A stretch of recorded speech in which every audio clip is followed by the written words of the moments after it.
રાજકોટની sub registrar કચેરી zone 1માં contract બેઝથી નોકરી કરતા કર્મચારીએ અગાઉ નોકરી કરી ચૂકેલા શખ્સે અને અન્ય બે શખ્સોએ કચેરીના કોમ્પ્યુટરમાં રહેલા હસ્તલેખિત 1956 થી 1972ની સાલના 17 દસ્તાવેજોમાં છેડછાડ કરી ખોટા દસ્તાવેજો બનાવવાનો કૌભાંડ સામે આવ્યો।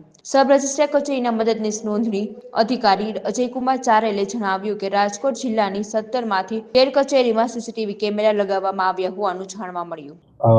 તપાસમાં અમારી કચેરીમાંથી આઉટસોર્સિંગ કંપનીમાં કામ કરતા એક સુપરવાઇઝરની ધરપકડ થઈ છે, એઝ વેલ એઝ સેવકની પણ ધરપકડ થઈ છે, જે આઉટસોર્સથી અપોઇન્ટ કરેલા હતા અને બંનેને પોલીસે અરેસ્ટ કરી અને ફર્ધર ઇન્વેસ્ટિગેશન એમની કક્ષાએથી ચાલુ છે।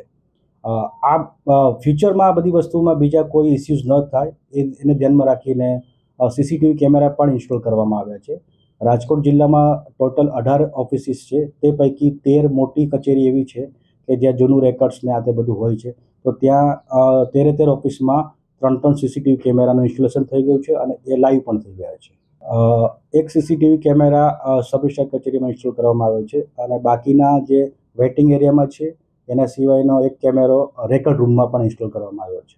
એ પર્ટિક્યુલર કચેરીના અધિકારીની પરમિશન લઈને જ રેકર્ડને લેવા માટે જવાનું। સીસીટીવી કેમેરા જે ઇન્સ્ટોલ કર્યા છે એની કેપેસિટી 65 ડેઝની છે, જે રેકોર્ડેડ ફૂટેજ હોય છે એ 65 ડેઝ સુધી ઇન્સ્ટોલ રહેતા હોય છે।